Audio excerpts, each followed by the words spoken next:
ourselves. Oh, all right, there you go. Andy Haas, 4 in a row, 2022 Carolina Clash champion. Le Champion. 4 Power Events Golden Tee Tournament victories in a row.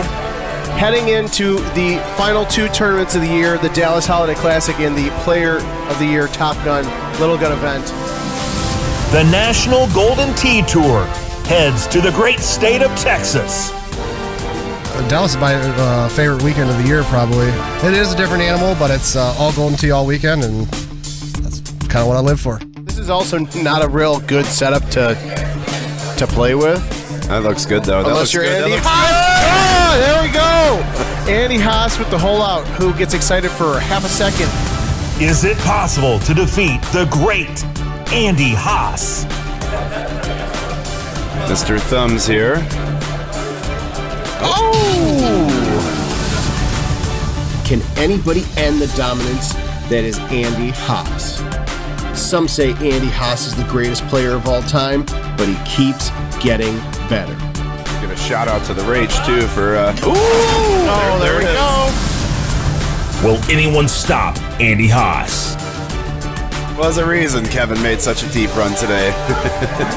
Oh, my God. Oh, there we go. I mean... Back to back? I mean... The eyes of Texas are upon the nation's best Golden Tee players. I play a real simple game. I'm not a huge cutter. And I try to just get myself in the best position. Here we go. Pull out. Paul Taylor. You can never count out Paul Taylor. Definition of shot shaping and shot making is Paul Taylor. This man is a true threat to any player's best game, and he didn't just give himself the nickname of Holemaker, he's earned it. The field is more competitive than it has ever been. First spin, that's in the hole. That is in the hole. Is it once again Luna's time to shine? Paul here. We're in sudden death again. Just got to get down. Yep. Oh, yeah. Paul Luna again. It can be tough because you really have to be on your game and you have to have the endurance to be able to play at the top of your game for 2 tournaments. No, Brewer has the same club. He's going to hit the same shot. He has a super spin? Yeah. Same shot. Back to back.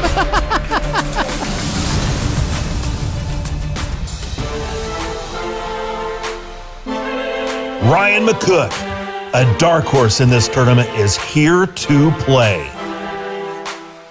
Not many players can say they stepped away from the game they love while in the prime of their career, only to return years later. And even fewer veterans come back better than ever, but Ryan McCook is one of those guys. Last year I won Dallas, but I was sober. So we'll see how it works this year. It might be a little different, but I'm still very good at video golf, so we'll figure it out. So many players, so much top-tier talent, but only one of them can be Player of the Year. Wow. As his t-shirt says, that was straight cash, homie. Yes, it was. Can anyone take down the living legend, Andy Haas? Who will be the 2022 Top Gun Player of the Year?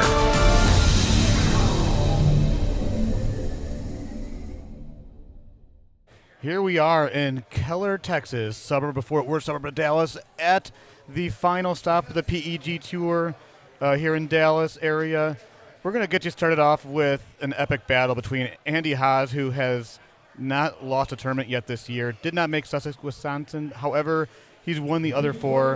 And Mark Stenmark, a guy that's really only here because it's not too far for him.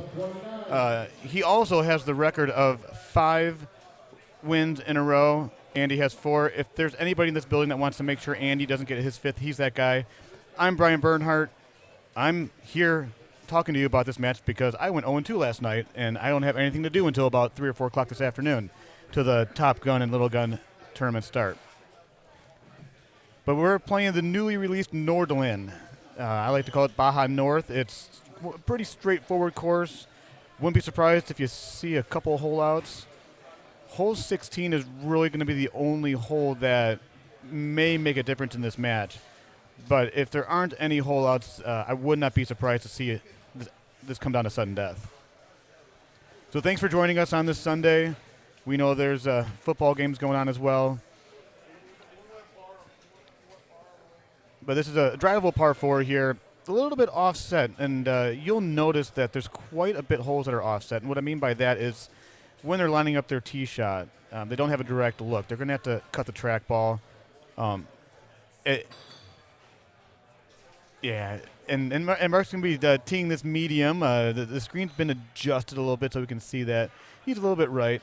And the one nice thing, too, is he is gracing us with his shot meter presence. He's one guy in the past that has not shown that feature, hiding his skills. So make sure you pay attention to that shot meter there.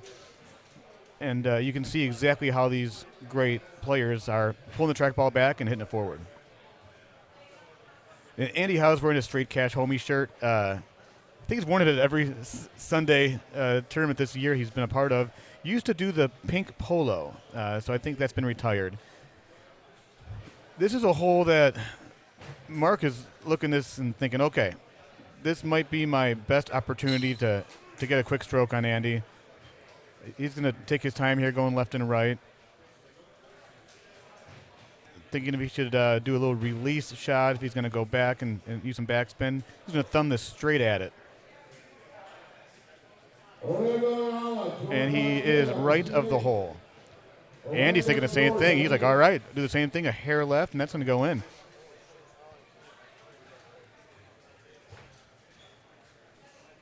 And that's going to be right as well. Moving on to a par 5, which I personally feel is the easiest par 5 this year, maybe one of the easiest ones in the history of Golden Tee Live. These guys are going to hit drivers down the fairway and have probably about between 100 and 120 yards to the pin. They're going to have the wind directly in their face, which makes things even easier for this approach shot.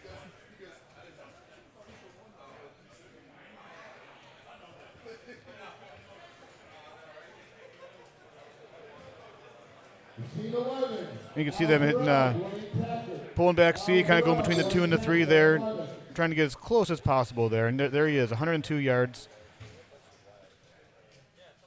A little bit right again. Both these guys have been playing for so many years. And if you were listening last night, you heard me talk about some of the greatest of all time, Andy Haas being one of the greatest of potentially 2 different eras of Golden Tee. Mark Stenmark would be the first face on that Mount Rushmore of the new era. 2-time world champion. Actually, both of these gentlemen are 2-time world champions, I believe. But Andy Haas is just a guy that, me and Matt Van Hoosier get to be a part of Gino's podcast, and we talked last year about, is Andy Haas going to retire? Is this the end of Andy Haas's run? And he finished the season strong last year, and he, just every tournament he came to this year so far, he's won. Going to have a tough road, though, because this is on the loser's side of the bracket. So each of these gentlemen lost one match last night. Andy, who was on the stream with Chris Brewer, lost a brutal one on Petra, where Chris actually aced hole 1, was up 2 strokes after 1. Andy got one back on 2. But just did not have enough holes left in the game to try to get past Chris Brewer. So yeah, like you said, Josh, a clash of the Titans. I mean, not the Stouts, but,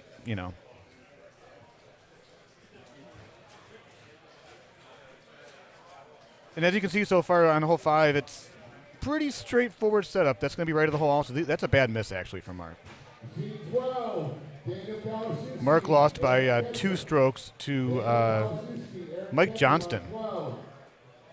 A guy that Mike is 2-0. Tighten up, Mike, and I'm not sure if he'll have an opportunity to be on the stream because there is a lot of great matches that we have going on here today. I'm going to go ahead and pull up the bracket here just to kind of give you some insight on what we might have in store for you here today. So going on right now,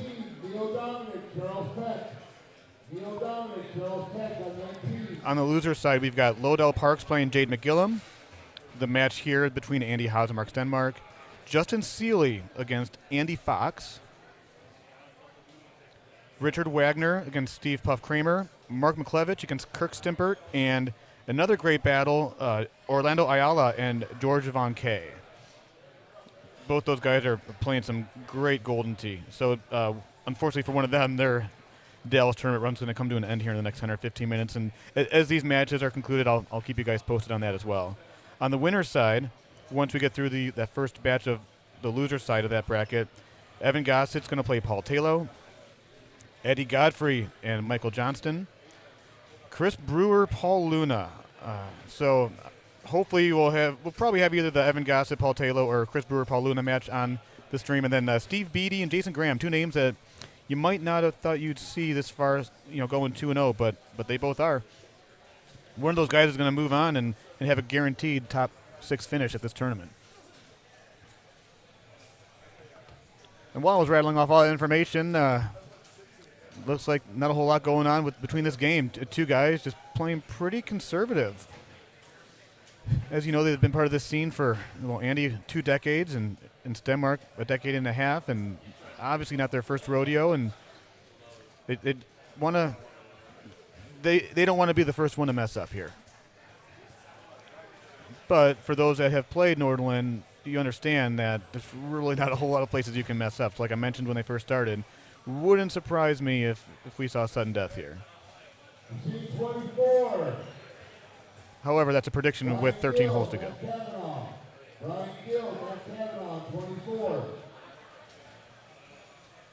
And like I like to mention a lot, it's going to be hard for to see Mark's face because he's a little bit taller than the average Joe, but watch Andy's face. You can see his kind of eye roll right there. He kind of, you can put yourself into their head what they're thinking when the frustration on certain shots, not doing what they thought it was going to do. And this is a fun hole. They're going to both have a chance to kind of go after this a little bit. You're going to want to hit it right there where the left part of that marker is on the screen with that left 5. The bite surprises me a little bit. Might be a little short. Or it just stays right. A lot of shots are staying right.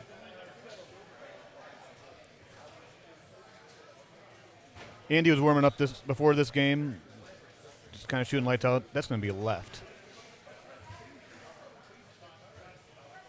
And you just see his face. He's talking to himself there. Just almost kind of reminds me of Karl Malone at the free throw line back in the day. You kind of never knew what he said, but he was mumbling something to himself.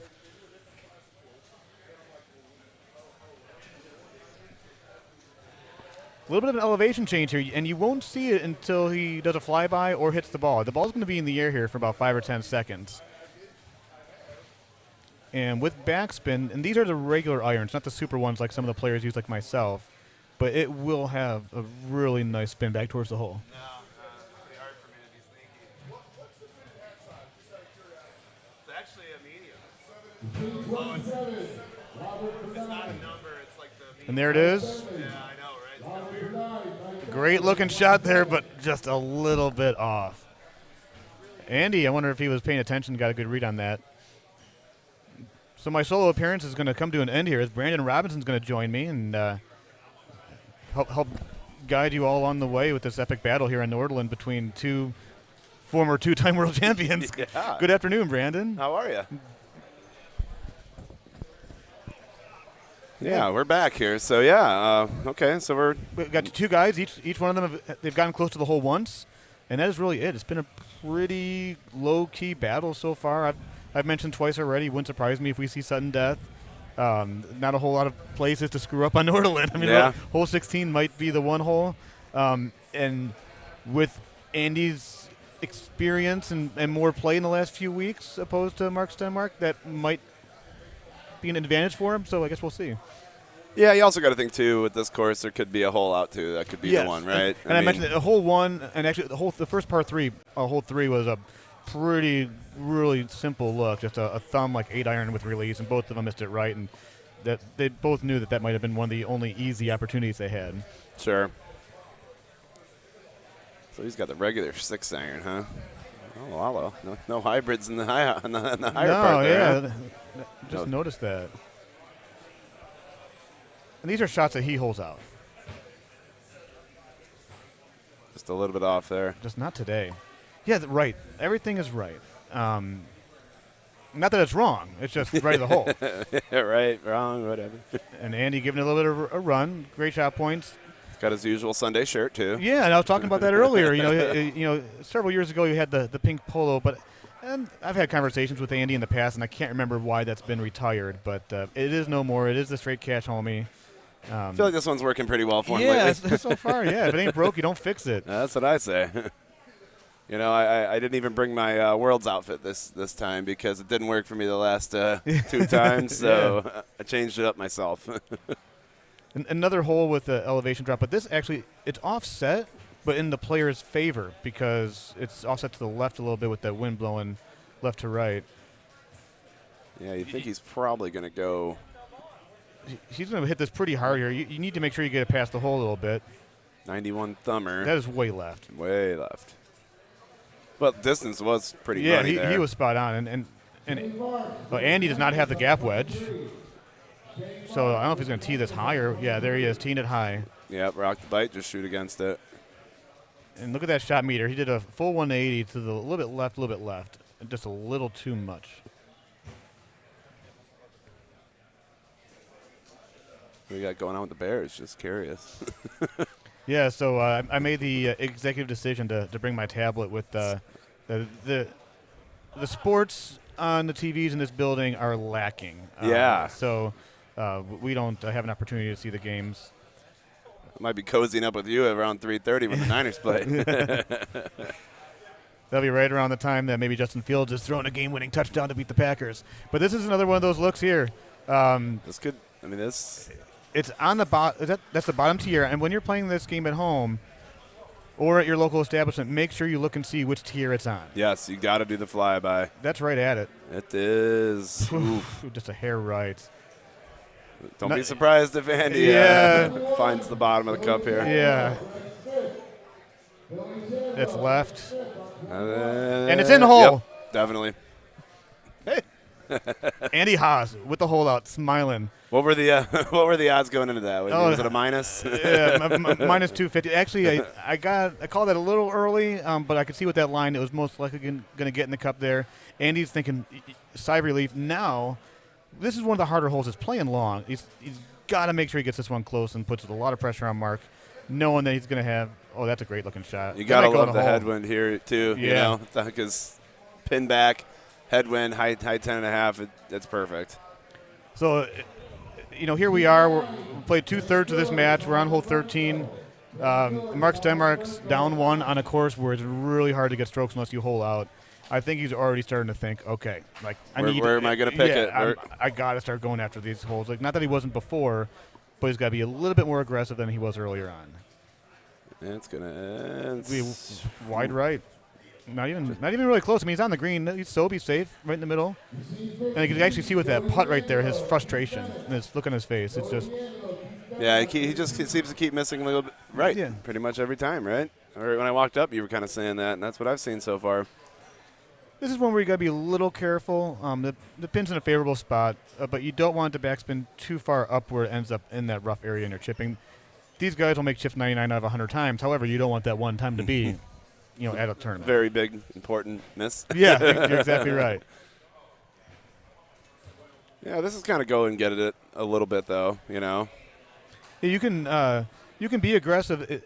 I'm sure Stenmark was hoping for maybe a top right pin look to where he could play the green a little bit more and roll closer to the hole, have more green to work with. So here he's got to kind of go right at it. And it's hard because if you got to make sure you hit the green first. You're not going to get a friendly bounce if you're to the right. Yeah. Now, there's not a whole lot over there, so he's really sizing this one up, though. Obviously he recognizes this situation, right? Yeah, he does. I mean, we got 5 more to play, and Andy will likely not be messing up. Yeah, and so and the next few holes, I mean, he will have other decent opportunities. In hole 16, you never know what you're going to get. Andy's going to have honors, so he'll have an opportunity to, put the pressure on. But you never know. He might get.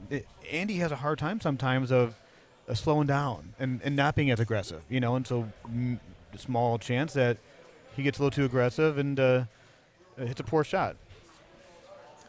So right now we've got Andy Haas up 1. Up 1 with a hole out. So and made the putt there. Wiping the trackball down just in case there's a speck of some sort. Ooh. Now this you got to be careful, and then he'll put bite on this probably, maybe backspin. But if it rolls past that, he'll bite it if he thumbs it. Yep. Yeah. That's what I was thinking here. That's right, and it's very, very safe. Yeah, especially with the lack of rollovers these days. You know, it's a little safer to do that, right? Maybe 3 years ago, you might want to reconsider. Maybe a little more aggressive. Yeah. But I was talking before about the offset. As you can see here, all these holes are offset, and I don't know if it's because of the rock structures or what it is, but yeah, for whatever reason, he's gonna thumb this out to the right just a hair. He did that, and it's gonna be left. Wow. One of those times where he needed it to be a little bit more right. Yeah. Unfortunately for him, it did not go that route. Between 10, Eddie Godfrey, Mike Johnston. Eddie Godfrey, Mike Johnston. Well, MJ getting called up. I believe he was 2-0 going into 2-0. today. Yeah, they're starting to call some of those 2-0 matches. So this is not the look that Stenmark wanted. He wanted something like we had in the qualifier, maybe bottom right, something that the pin was closer to the edge for the water. He's going to pull it back to the right a little bit. Yeah, that's a fine shot. Yeah, Stenmark's going to probably hit maybe a 3 hybrid, or maybe the 8 wood. He might try the same thing. I mean, it can be done. Wouldn't surprise me if he put roll instead of release on this. Yeah. And he put release to be a little more conservative. Roll would give it the opportunity. After he pulls that cut to the right, it'll roll even faster up towards the hole up there, towards that wall. But also might roll right through the right 10 and not allow it to get up left enough, right? Like, and as we're talking about that, he's going to hit high bite. So he's going to pull maybe like a C2 here and have it so where it bites towards the hole. Will it have enough bite teeing it high? We'll find out. Oh, my need goodness. To bounce off. He needed a bounce off the wall. That was a really great shot from Mark. That was something that's a little bit out of my wheelhouse, to be honest. Yeah. Mark running out of holes here. Two holes left. Andy Haas up 1. The winner moves on. The loser's tournament is over. Mark Stenmark did not play any other tournaments this year, so he does not qualify for a Top Gun or Little Gun. So this is his day. Yeah, I would anticipate if he doesn't find a way to get one, he will be leaving the building shortly after. And Andy Haas puts the nail in the coffin. I mean, it's you can see the smirk on Mark's face. This is a passing of the torch kind of match. I know that at the World Championships, Stenmark passed the torch to Luna. Luna being the world champion and being one of his proteges. But I don't know. Well, I hate to bring this up now, but is this the last time we see Mark Stenmark on the stream? It would be a sad day if it is. I mean, he's been an icon to this game, right? I mean, he's done things no one else has done, and good guy for the game, and players love him, and one of the best of all time, and he, it's not his priority. He just started playing a little bit the last couple of weeks just to get ready, just for the opportunity to get that make sure that Andy didn't get that 5th win in a row. Yeah. And he had the opportunity, and it just didn't work out. But yeah, I hope it's not the last one. He may be at another Texas tournament.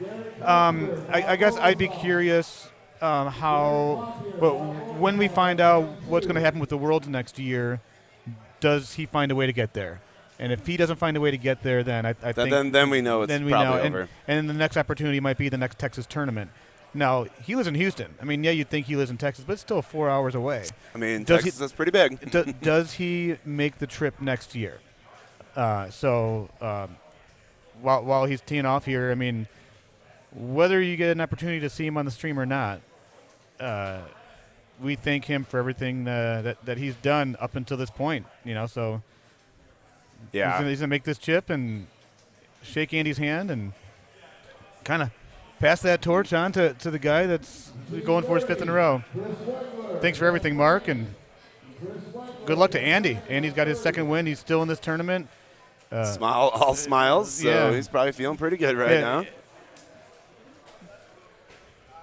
And so it looks like I see the other machine is getting wiped down by CJ. So we were just talking about specs. He's going to do his spec analysis. There he is with Jeff Lannon. And for those that don't know, it is, I mean, obviously it's Football Sunday, but thanks to Incredible Technologies and Adam Kramer, giving away 2 gift cards to the best jersey. So there's a lot of people sporting their favorite jersey, favorite team today. CJ with the Justin Jefferson. Lemons isn't really a jersey, but he's sporting a White Sox. But my favorite one so far today that I've seen, I'm not sure if he's going to win or not, was Steve Beatty with the Polk High. Yeah, that was pretty good. I remember that day, that 4 touchdowns for Al Bundy that day. I mean, that was epic. I can't believe that he's not in the Hall of Fame yet. But yeah, it looks like Jeff and CJ are getting ready to tee off here.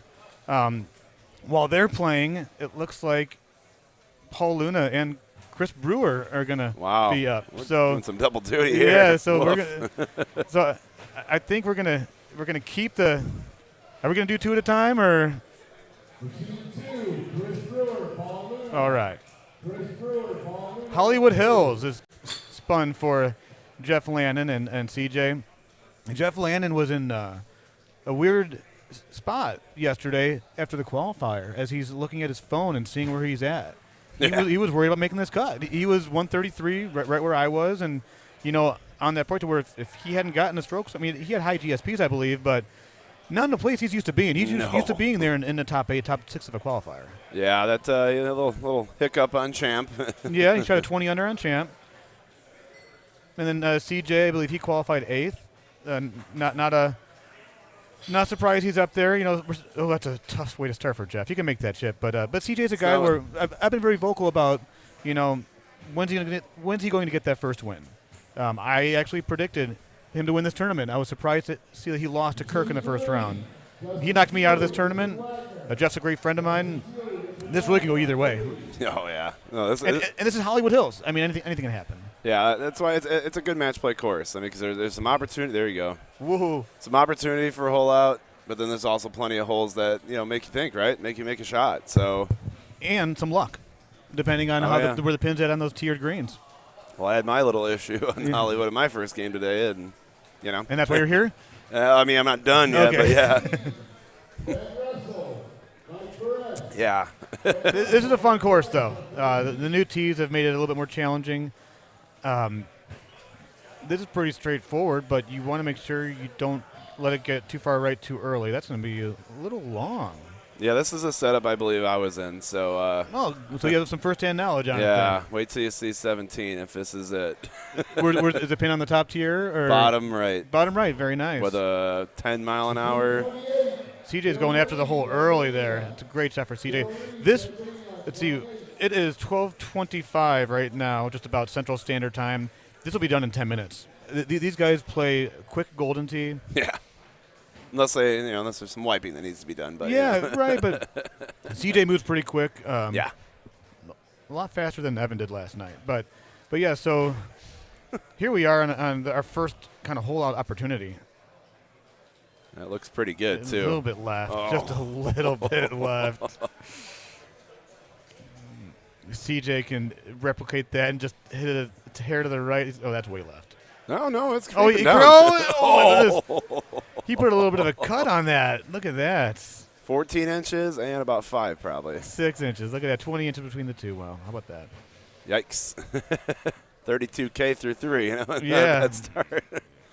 Not that those matter. Yeah. But that was a really nice kind of cut swerve shot for CJ right there. Find a way to let the ball kind of run with that slope towards the hole in that right one.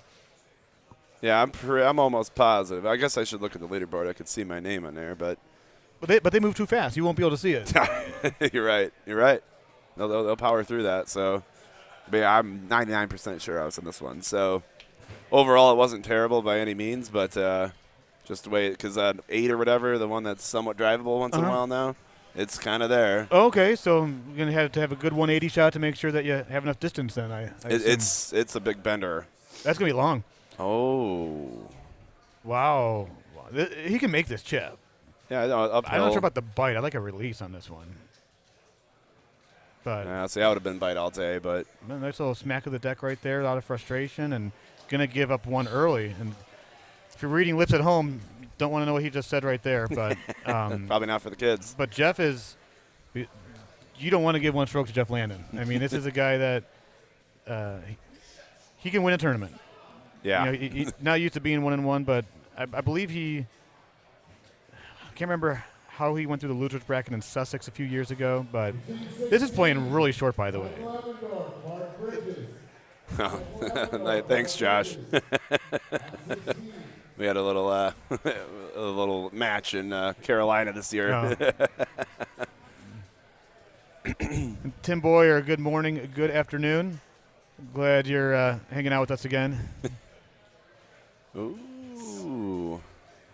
Teeing it high, for those that don't know how that works, it brings the tee up a little bit higher, the ball goes a little higher, and you lose your spin. So like on a shot like that, when you see you hit the backspin on it, once it hits the green, you almost kind of eliminate your chance to. Yeah, see, this is one I was talking about. Sorry, 6. Okay, Jeff is gonna hit a. See, it's. I got right up in the rough. I almost got on, but I made a chip. Big C3. He's 156, 154, and it's going to stay right, but he's still going to have a decent chip at it. Yeah. Not sure if he would have preferred to stay in the rough right there or not, but, we'll find out how he does here. I personally kind of like going up a little bit more at those chips, so. Yeah. Preference, right? But well, then if you're in the rough there, you might try to hit like a 6 or a 7 iron when a gap wedge might be a better club, It so could be. Well, I think Lemon does a sandwich. Oh, we got 158. Though. That's the shot you need, but still just carried it out. Yeah, it's such a hard. You can't get in between, the 2 and the 3. Oh man! I'll say I like that super spin. The super spin gap was perfect there, right? Then Jeff's got a chance here to get one that spin. Oh. And Chris Brewer is on the other machine on the stream, and we are going to bring you both of these matches at once. And as you can see, sometimes they time it just right when they switch the screen and the ball goes in the hole. Unfortunately for Chris, it rolled right by it. But yeah, we got Chris Brewer, Paul Luna playing Petra, and as you've been watching for the last few minutes, Jeff Lannon and CJ on Hollywood Hills. With Jeff Lannon with a 1-stroke lead, as we know. Tie ball game on the left here, or at least our left. Right. I don't know. And touchdown Bears. Bears are going to be going up 10-0. So Justin Fields running himself there, huh? How about that? But anyways, back to what you guys are here doing. If you're watching this on your mobile device, I know there's been times I've watched and the screens are a little small and you're wondering, I wish it was just one game. Go ahead and find a way to put it on your TV because, Fire Stick, anything, right? Smart TV. If you got an Android, then you could do the share. I'm not sure how you share things on iPhones with the TV, but yeah, there's ways to make it happen to put on that big 55 or 65-inch screen you got. Pin is on the top here on Hollywood for Jeff and CJ. Pretty straightforward shot for the other two. Kind of hard for these guys to miss this. As far as, maybe going down the hill. You know what I mean? If the pin was down the hill, then you have to worry about keeping it on the bottom and not keeping it on the top. Because you don't want to have to putt down that tier. I had that issue in Carolina as well. Pin bottom, left it on the top, put it in the water 3 times. Bye-bye match. I think Brewer is sitting here trying to line something up, though. I think he's going to be a little short and left. But yeah. Brewer's also a guy that has a pretty decent shirt game. Usually he wears a shirt to benefit his a charity out in his area out in Muriel's Inlet, South Carolina, but he's going with a little something different today. A very wise man, a math major, a guy that when it comes to numbers, far more analytical than I am. Yeah, he finds a way to good shot for CJ right there. But yeah, and that's when you start talking Golden Tee with him and start talking the shooshes and what club to use, the percentages. Oh, once he gets talking about that. Oh, boy. Pull up a chair. I was say you might as well get comfortable. So Luna did not get the set or the landing that he wanted, probably. No, he did not. So he's going to have to make a putt or possibly even a chip. Yeah, he's in that rough a little bit. I thought he was in the fringe still, but. Right, fringe. Yeah, you're right.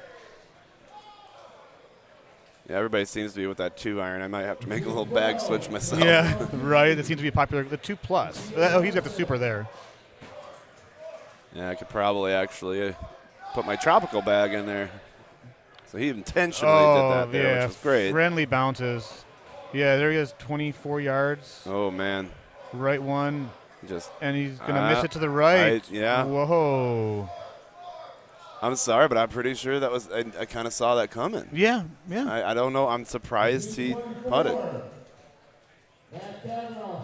Chris Brewer is just finding ways to win. This guy had a minor accident here this weekend. I heard about that last night. There was and it was just total accident. Got pushed into some sort and took a fall and had his right elbow, his golden tee arm was pretty banged up. His left one was too. Yeah, had a nice little goose egg on it and was sore, and the word got out, affected his Calcutta number. I mean, he didn't go for as much as he should have. And here he is 2-0 in the main bracket. And rocking a stroke lead. Yeah, exactly right. Here's a decent look on that Hollywood Hills where you got to get over that rough and find a way to hit that green, get the backspin. And CJ did that and just about put it in the hole. That was a great shot. We got a mouth GVK match just announced. So, the mouth GVK match won't be on the stream. When that concludes, we'll let you know who won. But what that means is the number 2 qualifier, Orlando Ayala, who was playing great golden tee, is out of this tournament, going 1-2. No. Tie for 17th place. Very surprising. I qualified with him yesterday. That was next to you. He was playing lights out. Yeah, he was. Every time he turned around, he was getting a double eagle or whatnot. Especially that Nihon game around. He was playing some good golden tee yesterday. Yeah, and John, maybe you should take a fall every tournament. We'll see him next trip and ask him about that. Oh, Tim's asking if that's the 2 iron the play on that Petra hole, and I so far this weekend, pretty much everybody I played with, that's what they're doing. Yeah, I don't have a 2 iron. I have the 3 hybrid. Same. And then a few other guys have been playing that 3 hybrid low. The thing about the 3 hybrid low, though, is you can't hit it too hard. The harder you hit it, the more height it gets, and it's going to hit that wall. That's what happened to me in the qualifier. Okay, so some more first-hand knowledge from Brandon Robinson. What not to do. What not to do with Brandon Robinson. I could write a book. At least start a YouTube channel. Yeah. All right. This is great, just having these 2 games going on at once. Surprising that we have a 1-stroke difference already without a hole out. Yeah, both games without a hole out. Yeah. Because usually that's kind of how these, early on in the matches, the story goes. Just wait. I'm sure Luna's got a hole out in him. Oh, yeah. He's got a bunch of them. He just kind of has to pick and choose when he uses them. Right. The lemon's a little right. Yeah. But he's okay. There you go, John. Words of wisdom from a 4th place finisher at Worlds. Hey, we could do a podcast because I'm 4th place too. Yeah, the fourth place podcast. Yes. You get like a trophy. And subscribe. Yeah, I still that thing's still sitting in my room. I got to figure out what I'm gonna do with that thing. Better than wherever that 2nd place trophy is that Luna got from, I think it was 2016 or 18. Left in the bathroom and walked away. Really? Yeah, he really wanted that 1st place trophy. That was when Haas got on a real big heater. I think it was 3 or 4 better against him. Oh, kind of like Lemon did against Beatty at Worlds. Yeah, he did. 33 on that game. Nice shot from Chris. Great shot. Yeah. Beatty did get his redemption though this weekend. Yeah, he put a 1 better up against Lemon last night. So he did, and Lemon that game. 0 great shot points. Very conservative play for him. Oh, another good one there. Yeah, 2 great shots on Machine 2. And you see Machine 2, Machine 31. Those are the machine numbers. They aren't that far away from each other, actually. They're 2 machines away. Yeah, the way this layout is. Just kind of paint that picture for you. And so on the right side there, we're approaching the part of the game to where, CJ's down 1. He's got to find strokes, but he also knows that, 17's coming up. It's a difficult setup. Oh, yes. He doesn't know it's coming. It's a shot to where he's going to have to go after one of those times where Jeff has honors. He's got to find a way to put the ball in a good, safe place. But we still have to get through 16, which is easy. Okay, so we got an easy look. Sometimes it's on the bottom tier. I mean, you still got to get it on the fairway in a spot to where you can have backspin. But when you get to 17, if Jeff puts it near the hole, then CJ's. If Jeff has a putt for birdie, if he's got an easy putt for birdie, he has to go after it. I think best case scenario truly is a good chip for birdie. Really? I'm telling you. Like on the bottom right part of the in the rough? All the way. Gotcha. Yeah, but then have that little rough or fringe maybe. But you'll see. I'll kind of tell you what I did, but Yeah, safe shot was not very safe. Well, it sounds to me like a safe shot wasn't an option, actually. I mean, I was trying to go way left and then maybe even 2-putt at it, right? But that's got to stop. Okay. No problems. That bit real nice, because sometimes if that takes 1 or 2 more bounces. And actually in the back of Machine 31, you could see Paul Luna standing there, so you can see how close these machines actually are to each other. Oh, boy. I think I just got called, but I'm going to hang on just so I want to talk through this next setup with you. So CJ's going to be down 2 going into hole 17. Jeff's got honors. Luna's changing his playlist right now, getting ready for, maybe Hole Out City. I'm not sure what's on his Hole Out City playlist. But yeah, here he is. And so here you go. There's a little nod of the head. Okay. Oh, sorry, I was wrong on the wind, but I was dead on the on the pin. So, yeah, now you know what I'm talking about. One of the faster players in Golden Tee is taking his time right now because he absolutely has to. He's got 2 strokes. So he's doing – okay, so I hit the 8-wood like an idiot, right? I bounced off the wall. But I was trying to do something like he's doing, right? Play that, maybe a 2-putt. But yeah, it looks bad, but that is a great, great putt. He can just go – and that might go in the hole for Brewer. Very close shot there. So all right, I better go play. Sorry to cut you off there, buddy, but – I don't know which number machine I've got. That's all right. Oh, good. Good we luck. Got Kevin lined up. Yep. Good luck, man. Nice talking to you. Always. So here's CJ. Down 2. Hole 18 is no spring chicken. Obviously you got an island green, water around it. Anything can happen there, but you got to take care of the task at hand, and that is making sure that you get birdie on this hole.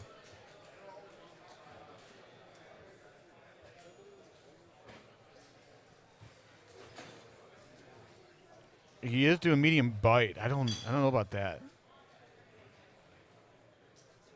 And that's pretty much game, set, match for CJ. This is an extremely difficult up and down. He'll have a bogey putt from right there. Just going to click maybe one more left. Oh, no, he's just going to. That's a seasoned veteran right there.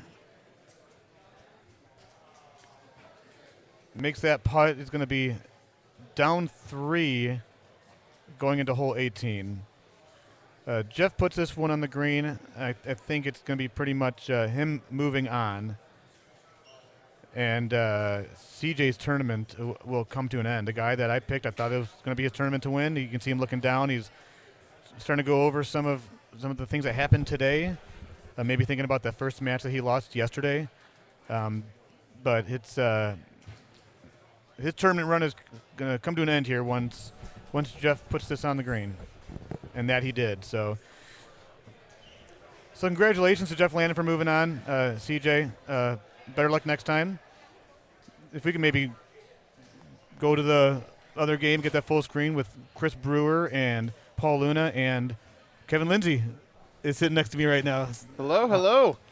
Feels like it's been forever. A lot of wonderful people like Brian commentating all Saturday during qualifying and then during the first part of match play. But now that my early Sunday adventure is over, I figured I had to get in before all the fun happens.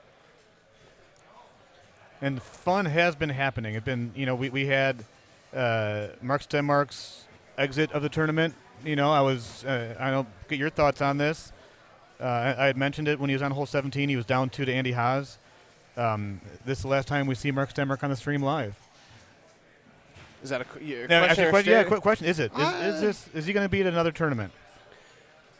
You know what? That's a really good question. I got to go 50-50. I mean, yeah, his tournament runs over for this weekend, but I mean, he's still playing like Mark Stenmark. I mean, for a guy who doesn't play much, he still has those Mark Stenmark 2-time world champion, quality. So that's a tough one. I go 50-50. You see him at another event that's not in Texas. Yeah, and that's the thing. He's good for the game. And like I mentioned that, hey, if he comes to Worlds whenever that happens next year, assuming it does, then it's like, all right, he still has that edge to try to win a world championship. To compete. Does he drive the 4 hours to come to, assuming it's here again next year? I mean, I hate to make assumptions. Things are going really well. This is a great venue.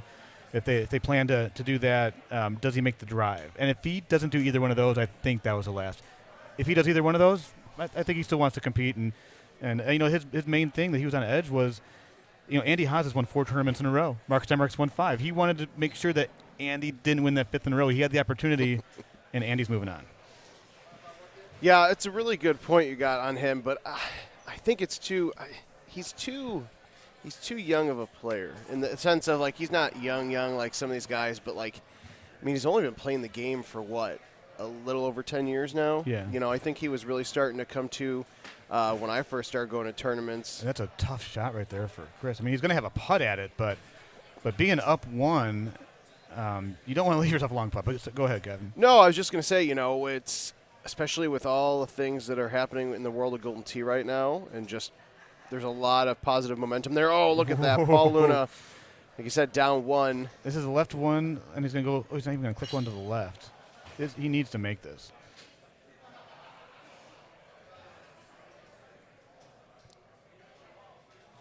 And he did just that. Oh, center of the cove. That's a beautiful putt.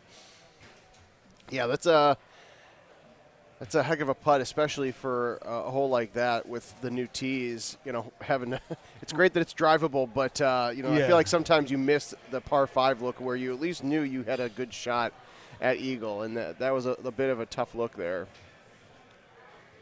That looks pretty good, actually. A little short and left, but yeah. And if you notice when Chris was sizing up that putt, he's got a little bit of a routine. He did a pull back, press about like 3 times, I think it was. Yeah. He stays in his routine, kind of like if you can visualize a baseball player, after getting a called strike, backs up, redoes the gloves, and that does not go in the hole. Oh. Paul looks amazed. You can only see half his face right there, but he's wondering how the heck that did not fall. 2 back-to-back shots. Should have been 1, almost 2 aces, but neither. So he's down 1 going into 15 here. This was a fun setup for those of you that didn't watch qualifying or weren't here playing. This was almost drivable for a lot of players. Pretty much there. Yeah. At least those that are using grabbers or Titans. Yeah. I know they were getting there. Even the style players were getting there with some ease. Actually, it was a really nice look. This not drivable, unless you're Jeff Sutyak and have a 15-mile-an-hour wind before the tee box has changed. So, kind of cool that he got that hole out, a few months ago, and then like a month later the tee's changed, and a few other people have done it since then. But, yeah. But this is a pretty straightforward look. The one thing about here is, wouldn't surprise me if he's doing bite. I'd go down a club and maybe do release. I was kind of wondering why he was going to cut into it, but you want to make sure you get, because with that, the second it hits that green and starts rolling, it's going to start coming back and then going right. And he played for that to happen. It's just a little too far. Bite might have been. Oh, he had bite on that. I think Chris will release here. Yeah. And hi, Addie. Hi, Darian. I'm glad you guys are watching. Missed being with you guys today, but look forward to seeing you next time. That's a great shot. That's going to trickle right down towards it. Oh, Chris Brewer. Now, Petra, hole 17 with that tee box, with the elevation, maybe see a change right there. 18, for those that were watching last night, thank you for your patience while Evan got his shot dialed in. So we know that you can be up 1 stroke like George was and end up losing on the first hole of sudden death to Evan when you birdie hole 18 and Evan eagled it. And so 1 stroke doesn't mean Chris is going to walk away with this one. Yeah, and this is not, this isn't a tough look, but the one thing players, if you've never been to a tournament, you got to remember is that even for these top guys, you're competing on a big stage for a lot of money, and every shot, every pull of the trackball counts. And so that's why you see, like you talked about earlier, Chris taking a few seconds, like 3 or 4 pullbacks on his putt, because it's not just, a couple of games at the bars with your buddies. It's a lot more than that. And Paul, even though he's down 1, is still right around the cup on most of these shots, which is the Paul Luna we all know, but Chris knows that that's a dangerous Paul Luna. Yeah, and dangerous Paul Luna that is, and I think it's obvious that the hole-out playlist has been activated by the way he's going after every cup here. That putt was a little bit on the right side of the cup for Chris Brewer there. Not that it wasn't going to go in, but this is not an easy look.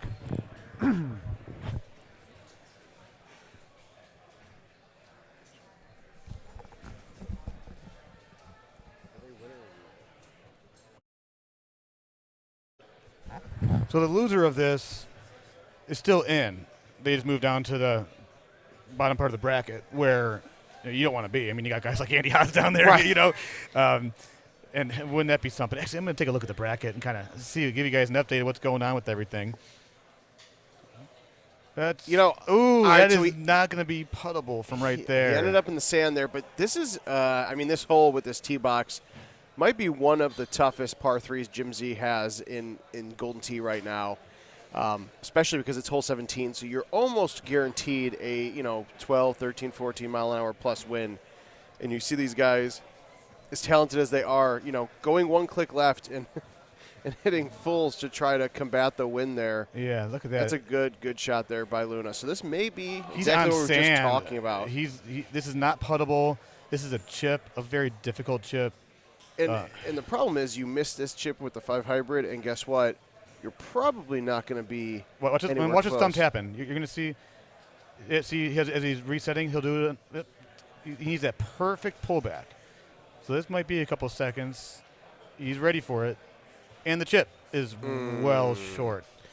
That's the problem. You get too. He made a good play there, obviously, because if you get too aggressive, you might clip the cup and get in. But if you don't, you got a good chance of ending up on the sand on the other side, and then you put yourself even deeper in a hole. It's almost like it's called a chipping game. You're going back and forth. And he has the stroke to give up, and so now it's going to come down to 18. And let's be honest, 18 can be difficult, but it's not usually the game changer. Like a 16 or a 17 can be. But the pendulum swinging in this match, it has swung definitely in Luna's favor. I mean, you could just tell the way that he's approached the last few holes and how Chris has approached them. Chris getting unlucky being in the sand there. I mean, it was a difficult setup. But yeah, these tables have turned, and Luna right now, he's probably feeling pretty good about himself. Yeah, I'm trying to figure out. I think I know the mind of Paul Luna pretty well, and I'm trying to figure out why he's going this way. The pin is down there a little bit. Doesn't want to have to worry about a 60 or 70 foot downhill putt would be my guess. If he was able to go to the other side, with that wind blowing left to right like that, he'd have a perfect angle to go directly at it. But as you can see with that tee shot right there, too much risk for the reward on that. Yeah, there wasn't a good spot going left where Chris is going to look. Now, there's not a good spot to even try to hit a high tee because you have a couple of valleys of those rocks you got to get through, and he's doing the same thing Paul is like, let me just look a couple of times and then and a couple of times is okay. 7 or 8 times like last night, like Kevin said that we needed the Jeopardy theme while Evan was lining it up. Like that. Oh, is that what happened? Yeah, so maybe when the guys are at the airport flying back to their home states that work behind the scenes here at IT, they can put together the Evan Gossett Jeopardy theme song. I'm not sure what the rights are for all that, but we'll work on that for you, Kevin. No, I and appreciate that. Jason, Stenmark, and Haas have played. Haas beat Stenmark. Thanks, Travis, for letting us know. And here's the bounce. One more bounce, and it's going to get really close. He got that extra bounce. 35 feet maybe from there. Going to be about a left 2, left 3, down 8. But I don't know if you can get it much better than that. Yeah, you need that second bounce because if you don't get that, or not second, it's like 10 bounces, but you need that one more bounce as it's going down that cliff to, bump it X amount of more yards. He hit that way, and he didn't get it. You see that? Yeah, because he used release. That's the one thing. Notice Luna used roll, Brewer used release, and it kind of rode up the wall, which I have not seen before. If he misses this, he better miss his high side. You don't want to miss this short. He'll pull back one more time after this. One more? Yep, here he lined it up. He made it. And no rollover. Should have overtime, That was a beautiful putt. He needed that. World champion giving a fist bump to Chris Brewer. Still needs to drain this putt, which he does. All right, so we're going into OT. Yeah, OT rules. Now, sudden death. First one to win a hole wins. Same equipment. Can't change, which it's holes like this to where, not that it would happen, we're so accustomed to the way the rules are now, but if you have a drivable setup, you might think about, this would be a good time to change balls. They can't do that, so we'll see what happens.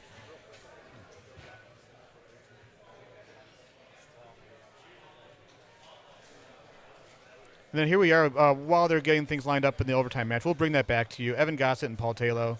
As you can see, he doesn't care. That's just a fun fact about Paul Taylor. Wow, how do you know that? You are so smart, Brian. I appreciate you. Captain Obvious to the rescue. And you got Evan Gossett sporting his McDonald's All-American Michael Jordan jersey. That's classy right there. Shout out to Michael if you're watching. From one of his mansions. All right, so Neon, they got through some of the early holes that the drivable ones. Now you're getting to this par 5. This was pretty tough in the qualifier. You had to make a choice. And the pin was similar to where it is today. Yeah. So when it's tucked in that right corner, you have the sand trap in front of it, and you don't have a lot of room to play with. Now, again, this is, Evan Gossett and Paul Taylor, a little bit different story than most of us, but that's a great shot right there. That's exactly what you needed. Yeah, the one thing you don't want to do is, I got lucky in the qualifier, was I hit the fringe the first time. Didn't hit the second time, it stayed on the green, but you get that double fringe bounce. There's another term that we use, we're not going to say that on here, but you don't want to hit the fringe twice because you will end up wet. Big hit here, he needs to roll it off the sand. Oh. He'll have a putt. He'll have a decent putt. That's a flat green there on hole 1. Yes, the fringe will come into play. Now, this is a hole that Chris Brewer aced this yesterday against Andy Haas to go up 2 after 1. Haas ended up getting one back when he aced the next one, but yeah, Chris knows this shot very well. I'll be curious how his ball reacts since it reacted so good, and he got the good bounce yesterday. He got out there way too far. And it's going to bounce on the green right at the hole. Look at that. This is no easy putt for Paul Luna. That's a slow roller. That came off a little bit softer than I expected, and probably the same way for Paul Luna, too. Chris has missed easy putts before in sudden death.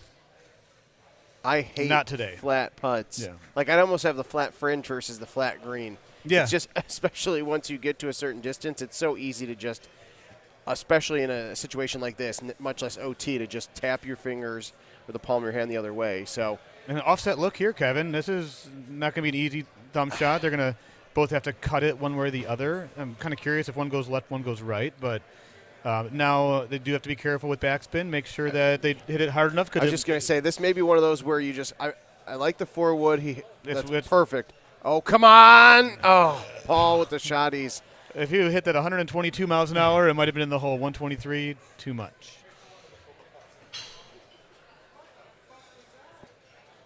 So Chris knows this isn't a hole where you can't really be too aggressive with, but hey, Paul's already hit. I put it in the hole, I win.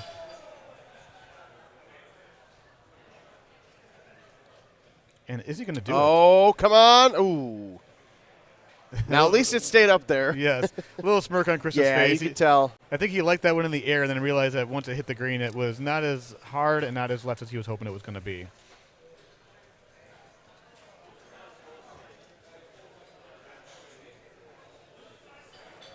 So going on to hole 3, a par 3 here, and I mean, one of these guys knows that these are the best opportunities to win sudden death matches. I mean, heck, you might have them both put it in the hole. I mean, those things have happened before. Yeah, I was going to say we've had that happen, and those you'll hear it from this crowd. Yeah, that's right. That is wide right. Chris Brewer knows.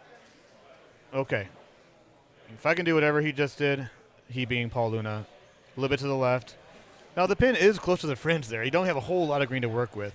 Yeah, and he's got an interesting set here because he's got the 5 hybrid, which is a little long, which is why he's low teeing it. And he's going to do like a 77 mile per hour thumb, would be my guess. He's got a soft thumb that he does. Oh, 86, that's a big thumb. Yeah, and honestly, 77 would have been a lot closer to the hole. Yeah. Not a huge fan of that shot. I personally would have probably gone down to that 6-iron and try to keep it between the fringe and the hole and let it roll down like what Luna did. Well, and either that or just give it a big punch because he's got partial spin, the partial plus. He doesn't have the super. So, but again, play it safe. Can't fault him for that. Right. This hole, especially with the new tee, so much better when it comes to match play because you don't. Especially being a hole 4, you don't have to worry about that canyon wall. Yeah, you hit the wrong part of the canyon, you're going to bounce backwards. Especially in a situation like this where it's like it can easily end OT, and yeah, you never want to, no matter what the stakes are, you never want to win a match in OT on something like that. Right. You know what I mean? A missed putt, a missed chip, okay, but not just a bit. Yeah. Now he did not hit the look on his face. You could tell he did not get that out as much as he wanted to because now he's a little offset. And that's right. And it might go. Oh, offset. So I don't know if he was planning that, but of course, Chris, top talent, can adjust very well. Little 2-iron with some bite rolling there. Yeah. Maybe if this was the Golden Tee Mobile game, go for a little 2-iron stinger, but yeah, that's not in his bag. and that's and again for Luna, he wasn't in between clubs, but again, it's not worth the risk of trying to run up there. Just take the 8-wood with no spin, take that eagle, and walk into. Oh, this is interesting because you need to go towards the hole, but there's a chance that you spin off or go a little bit long. He made a great putt in regulation. That's going to go long again, and we're going to have a chip. Not a bad chip. It'll probably be like a left one, from 20 yards, 15 yards away. That's a tough spot because it's like, what do? Do you smash that and hope you hit the green first and then maybe have a nice kickback or a long putt? I think he does this here. I think Chris is going to smash this through and use that super spin 2-iron to kick it right back to the pin. I could see that, especially noticing what happened with Paul, where Paul hit it a little bit more conservatively. But he's got to be careful because if it doesn't hit the green first, then it's going to get an extra bounce and he'll have a pretty long putt. That's a really swell shot right there. Don't know if he drew it up exactly like that. A little bit more. It would have bounced closer to the hole, obviously. But yeah, this is a pretty straightforward chip. Chris Brewer needs to make this putt chip. He cannot putt that. Yeah. Now, like you said, Luna had a little bit nicer of an opportunity because it was straight up. They have these one-click chips now, or Chris is not doing it. Oh. That's tough. That's exactly what you hate to see, is to miss a chip like that. The guy that outplayed Paul Luna for 17 of the 18 holes in regulation, and then loses on a tough chip, tough break for Chris Brewer right there. But he's still in this tournament. Paul Luna's going to move on to 3-0, and here we are with Evan Gossett and Paul Taylor, just another world champion. And that's what happens. And up 2 strokes after 13. In these matches, like it can literally change on the drop of a dime. And it's a tough break for Chris, but he's not out of it. Paul Luna doing Paul Luna things and moving on. Yeah. This is a nice look for Evan. Oh. And so, like I've mentioned before, you pick and choose your holes to go after. When you're down 2 strokes against a former world champion like Evan Gossett, a guy that's been playing great all weekend, you just need to go after these. You got to find a way to put it in. And he almost did that. But Nehan's got a couple holes. Hole 18 is no gimme eagle, being a drivable par 4. 17's pretty straightforward. You got that par 5 with the bunkers, so anything can still happen in this match. And this is a over the water shot too as well. Hole 15. Now, if you're Paul Taylor, this is tough because you were hoping for a bit more difficult of a setup. This is fairly gimme, and that's coming from me, who plays terribly lately. He can still be aggressive and spin it off on the right side, but that is a very, very conservative shot. Actually, if he wanted to, he could have probably put bite on that, and that would have trickled a lot closer to the hole. But backspin on it, keep it on the green. Paul's going to hit some sort of full here. Because why not? Yeah, he's full of great shots. And look at that. A few more tries at that, he would have had the speed down and would have found a way to put it in. Right next to Evan Gossett there. Now, will that T-shirt still mean the same if he is not able to come back and beat Evan Gossett? Will he still not care? Probably not. Probably not. That's Paul Taylor. Wow, this is a very long look here on 16. So update on the bracket. Eddie Godfrey beats Michael Johnston on the winner's side. No. Is he in the bunker there? He's in the bunker there. As you guys just witnessed, Paul Luna moving on, knocking Chris Brewer down into the loser's side. Steve Beatty beating Jason Graham in OT. They tied at 22 under. So Jason Graham having a heck of a weekend, still in the tournament. On the loser's side, Lodell Parks playing Jeff Lannon. Andy Haas and Ryan McCook will be playing Justin Seeley, a guy that I've talked about in the last year or so on Gino's podcast, beating Andy Fox and knocking him out of the tournament, beating Richard Wagner, and he'll be playing Chris Brewer coming up. And GVK knocked out the Mouth, and George will be playing Jason. So those still in the tournament. Jason Graham, George Von Kay, Justin Seeley, Chris Brewer.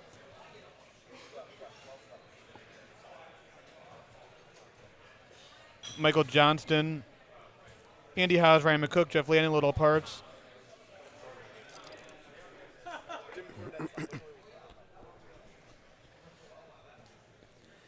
All right, so both of these guys having bad shots. Evan's stuck in the bunker. Taylor has no choice but to go ahead and lay up. And he had an opportunity to try to get a stroke back here, and it just didn't work out the way he was hoping. And the pin's right in the middle of the green. But also, this is one of those holes I guarantee you they probably don't lay up on very often. Right. But I like this for Paul Taylor. You know, he's got really, really amazing thumbs when it comes to shots like this. I mean, so does Evan. And look at his name. He's hole maker. Right. He finds a way to make hole outs. So. Now, when Paul Taylor makes this, when he probably hits a ridiculous full, I would like to get a couple likes out of that for getting away from them rookie numbers. He almost did. Look at that. All right, he should get a like, just a few likes from our friends out there just for getting close. Paul Taylor, is there another player that is there another player that you can think of off the top of your head that will just hit fulls like that in the middle of a match? Andy Haas? I mean, Haas does it occasionally. Not as much as he used to. But like Paul Taylor, maybe Joe Massara. But I feel like Paul Taylor goes out of his way to he doesn't need to do it, but he just does because he can. And he doesn't care. Right. And he still gets pretty damn close most of the time. And speaking of getting pretty close, Evan did just that. Now, this is one of those holes to where Paul needs to hold this out because Evan's going to have he can lay it up on 18. And this is a fun – I like this hole because it's an up 10. With these new tee boxes, less of a elevation change, but just the way the hybrids come through on that. It's and again, full city. Full. Oh my gosh. All right, come on. Oh, I don't know if they have a side bet on it. Hey, I'll hit every shot of full until one goes in, but – now, but 18, depending on where the pin is, is Evan going to potentially put himself in trouble by laying up? No, you can't. Me and Mouth have had this conversation several times doing these streams, and we don't lay up on these holes. So you put yourself in almost more danger by laying up somewhere because your approach shot is something you're not familiar with. He's going to find a way to put this. He's not even looking where the pin's at right now. He's going to say, I'm going to put the ball in the middle of the green. I'm just going to – he's going to tee it high. He's going to float it left around there, put in the middle of the green, leave himself probably a 60 or 70-foot putt because that's really all he needs. And then, there's the middle of the green right there. No, even closer than that. I'm Brian Bernhardt. Kevin Lindsay with IT is next to me. We're the ones doing the chatting. And when this game concludes, the winner will obviously move on to the winner's side. Loser goes down to the loser's bracket. But we will be bringing you the Ryan McCook, Andy Haas match. And look at Paul Taylor. Just having too much fun out there. What the hell was that? Too much fun. He doesn't care. That was one of the best shots. I know he's going to end up on the loser side here, losing 29-27 to Evan Gossett, but that was he really doesn't care, does he? That was a interesting shot. And then here you see Andy Haas. Not liking that.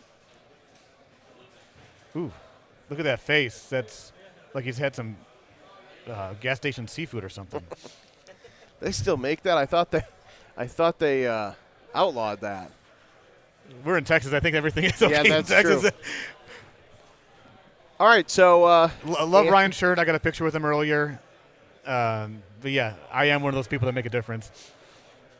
Same setup. Yes, I was just going to say that.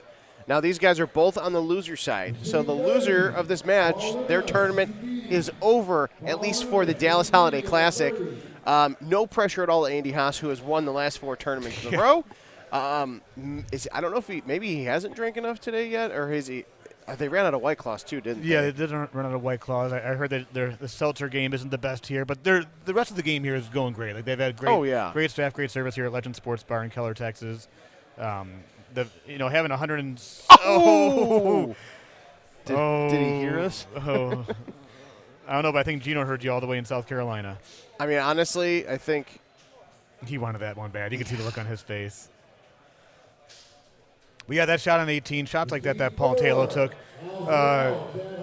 those are shots that just, try them at home.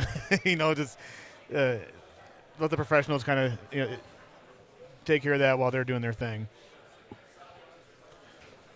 I think I haven't had lunch yet. Maybe I will get some gas station sushi. Oh, yeah, there you go. See how it goes.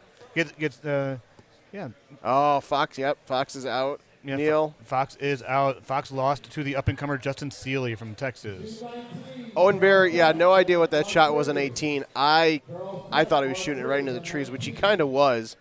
McCook not happy with that shot. This is a good chance for Andy Haas to do Andy Haas things. Paul Luna does Paul Luna things. Andy Haas does Andy Haas things, and those things can be rolling in the hole. This is right. Look at that DC distance control 202 in the bottom left there. Just a little bit too far to the right. Oh, and a miss for Ryan McCook. Wow. That you don't give Andy Haas strokes this early in a match. Yeah, especially on a match that's do or die.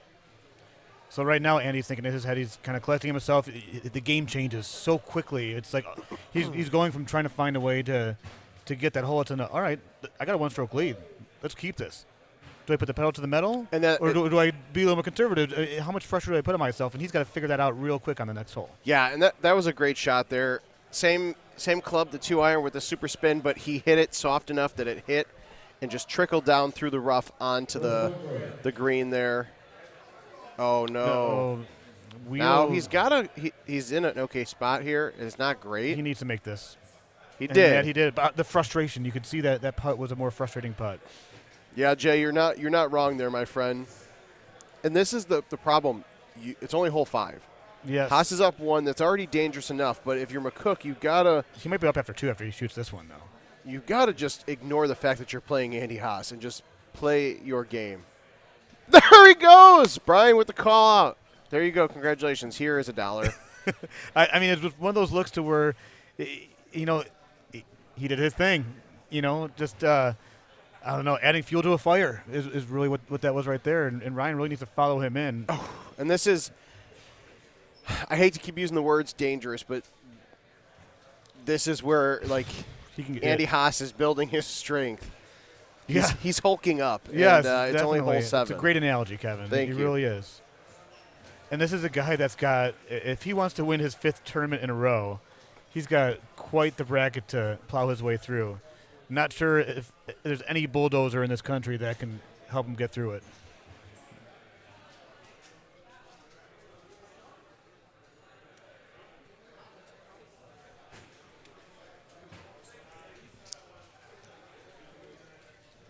Did he do it again? Oh, one too many hops, or one too few hops, I should say, actually, with that bite. Not big enough hops. And look at Andy moving in the background there in the top right of your screen. He's jamming, he's dancing. His whole out playlist is in full force. Or maybe he's just listening to the stream, and there's a little bit of a delay, and he's acknowledging me calling the hole out. I think he is. Oh, this is a nice, easy look, too. And he's like, this is too simple. I'll let Ryan try to hold this one out. I'll just take it easy and throw it a little bit to the right of the hole. And for those keeping score at home, Aaron Rodgers, 76 yards, 0 touchdowns or interceptions, losing to the Bears 16-3. The 3-9 Bears, by the way. Yes. That's a bad shot. That's going to end up left.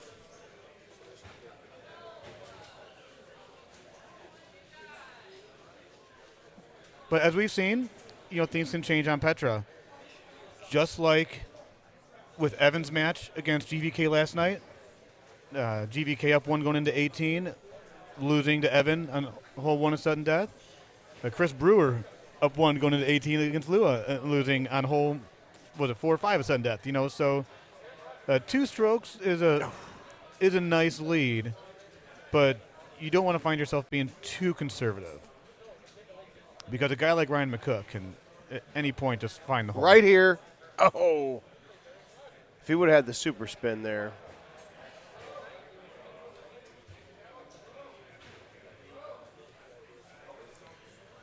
And it looks like on the winner's side, we'll see how this match progresses here in the next few holes, but Steve Beatty and Paul Luna are getting ready to tee off.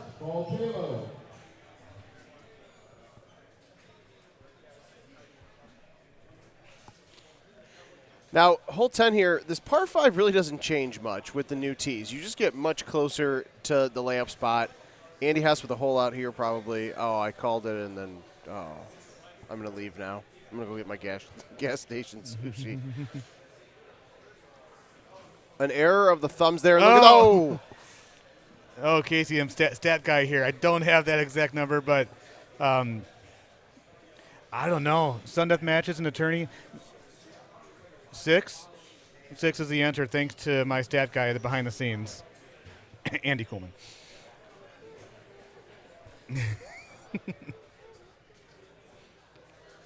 But yeah, years ago there weren't as many sudden death matches. The courses, and for lack of better terms, they've kind of been dumbed down to make it a little bit easier, more scoreable, level the playing field, which I think is great. Which when you have these great players, McCook trying to get the, you see less mistakes, and if you have a game with no holeouts, you do see more sudden deaths. Now McCook trying to ride the wall there, up there.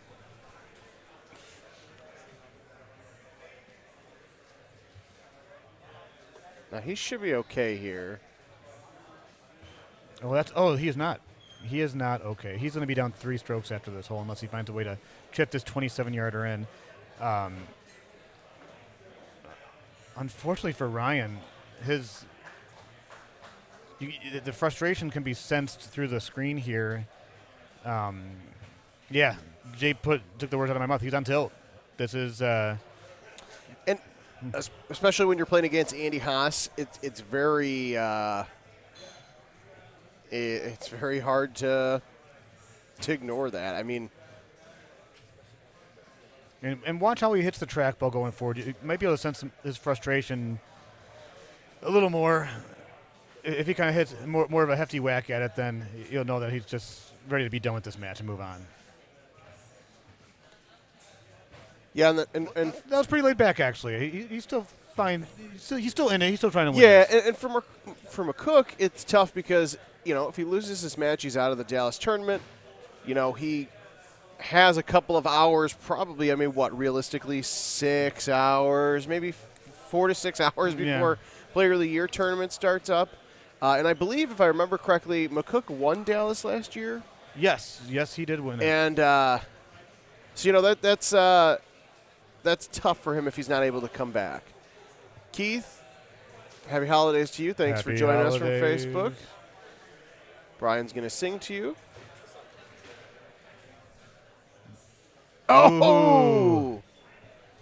Now, again, it's only hole 13. And, not where McCook wants to be, but he's got some time to make a comeback.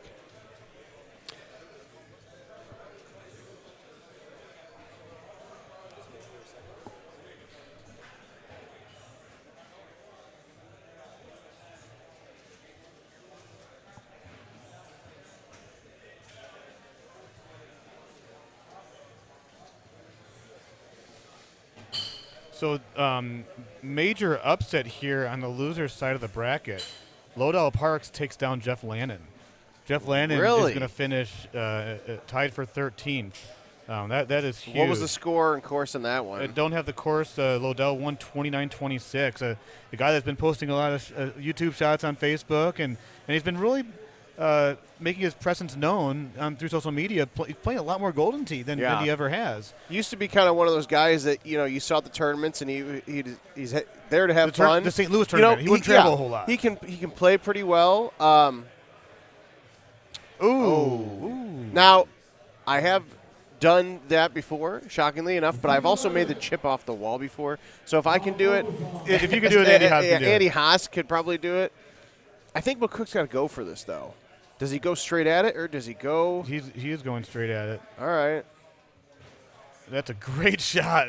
If it gets up, he's in a better spot, though. Yeah. And what's up, Gary? Gary? Yeah, thanks for one of the biggest supporters of Golden Tee in the last couple of years. Shout out to Arnold's and the restaurants that you take care of out in your neck of the woods. And wish you could be here. Sure, you got something going on that made it so you weren't able to make it, but really appreciate everything that you've done for this community, helping these tournaments grow. Absolutely. All right, so now this is interesting. So McCook is going to get a birdie. Haas still up 2 with par. He was smart by not trying to mess around with that shot. but now McCook's up first. Yeah, it almost takes a little pressure off of Andy, yes. right? Is that what you're getting at? Yeah, it's weird. I see where, it's not like he did it on purpose. No. But he's like, okay, hey. No, he landed in the spot he's in, but again, dangerous Andy Haas. Yeah. But it's oh, come on. and Andy can read every shot that McCook hits as well. So he's huge difference between 3 and 2 strokes. The reason for that is the penalties that are involved in case there's water. There's really no water on this course. I don't think so. That doesn't come in play. But yeah, look at Andy's face. He kind of caught a break right there. The little guy inside the cup grabbed that ball in to give him an eagle. But still up to this is a pretty nice look here. Am I wrong? I'm curious if he's going to go right 1. Because although he's using stouts, it's still going to be an 8 wind. Going to be in the air for a little bit. Got a right 7 slope. Does he tee it low or high? Oh, he went right 2 or 3. Why not? Get in the hole. All right. Or no. Andy's kind of curious what the heck he just did there. Just look at his eyes. He's like, okay, I'm just going to do this and put it in the middle of the green. Probably hole it out. You do your thing, Ryan, and I'll do my thing. Andy just straight cash, homie. Walks up there just casually. And he missed a putt. So Andy's going to be up 3, 1 to go. We've seen it twice in the last 24 hours being up 1 to go, and end up losing. Don't think someone's going to be up 3. Now, don't even look, Andy. It's no reason to go that way. All you're doing is you're putting yourself in a dangerous position to even think about going that play, because if you can cost yourself 2 strokes real quick and prove me wrong after saying that, you're not going to give this one away. Now, at least this is a better opportunity to get onto that patch of grass than the previous match we were calling this, because not a bad shot there for McCook. Right. Haas just needs to kind of let this fly, tee it high and let it fly. You're a poet and didn't even know it, Kevin. He needs one more. So this is a putt where I hate making guarantees, but I'm pretty sure he's going to click 1 to the left and hit a really soft putt down there. Just lag his putt. That's going to be wide left. So, yeah, go 1 left, Andy. Or soft. Why even bother? I'll just make my putt. Moving on, Andy Haas. End of the tournament for Ryan McCook. But not end of the weekend, because like you mentioned before, Kevin, we still have that Top Gun, Little Gun Player of the Year tournament. Now, here's the thing. McCook is a wonderful guy, but he also likes to have fun. So now he's really got to pace himself. And that goes for a lot of us at these tournaments. As Andy's walking away with his bucket of White Claw. He did find White. I feel like he might have just gone to the gas station and got that. And here, I was talking about this earlier, the jersey. Who should win the jersey contest, and that is no other than Steve Beatty sporting Al Bundy. I didn't even know they made that. That's amazing. 4 touchdowns, and it was a great day of football that day. Paul Luna up 3 after 12 on Hollywood Hills. So looks like Paul Luna is kind of using his own little bulldozer here, going through this winner's side of the bracket. Steve Beatty still in good shape. I mean, he's got 3 wins, I believe, guarantees him a top 5th place finish.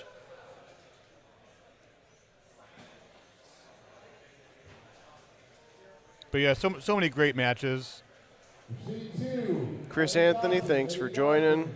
Jade, thanks for joining in. Jay Ware, personal best for McCook. Yeah.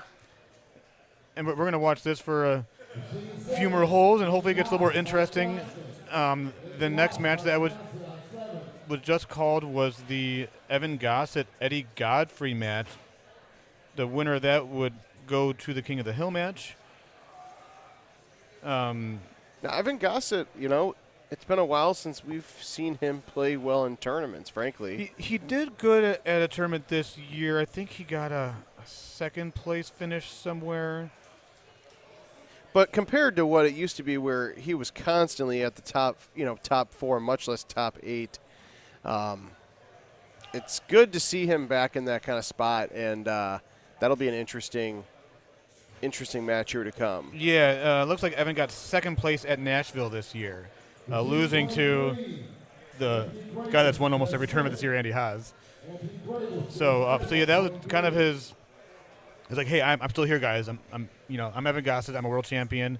I can still play this game at a high level, and that he has done all weekend long. The other match that was just called, it's not on the stream machine, is the Haas match. He's going to be playing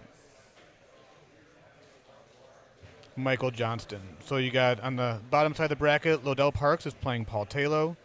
Andy Haas will be playing Michael Johnston. Justin Seeley playing Chris Brewer. George Von Kay is waiting for the winner of the Brewer-Seeley matchup. And then we'll have two matches here going on.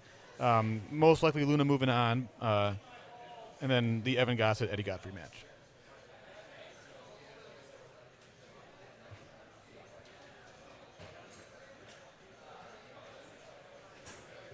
But Beatty's had an up and down year.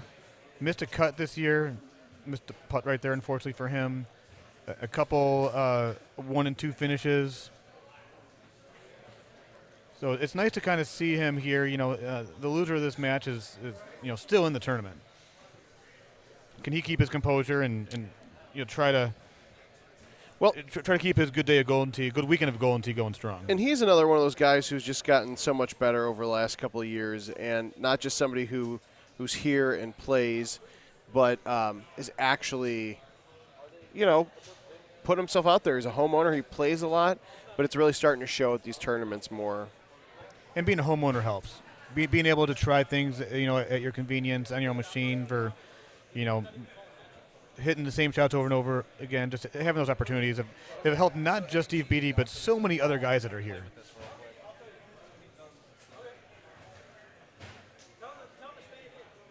And it's a good shot there for Steve. Just pretty straightforward. Down 4 strokes, he's at a tough point because you want to be aggressive, but you also don't want to give away 2 more. So you're kind of hoping that maybe 17 is really difficult and Paul's going to give me a couple 3 on it and I got a chance. Odds are that's not going to happen, Kevin. But yeah, that's a tough one. But you don't want to go from being down 4 strokes to being down 6. There's still a little bit of light for Beatty, and the pin's in a pretty favorable spot for Paul Luna. So I don't anticipate him giving up any strokes in this shot.